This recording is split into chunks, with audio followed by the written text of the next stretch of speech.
the sound of regret. The clock, it wasn't anything fancy, just a simple battery-operated alarm clock with an hour hand, a second hand, and an audible, steady tick.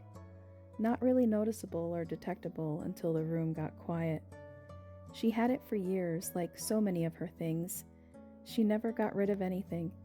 She kept the things that mattered, no matter how small or outdated they had become.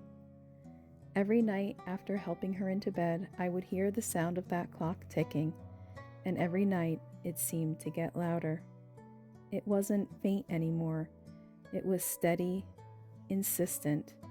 It was hard to imagine it didn't interrupt her sleep, and yet she kept it there night after night, like she always had.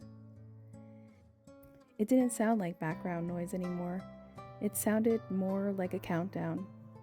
It was almost deafening. Each second, each tick of that clock meant something, because they were numbered. They were limited.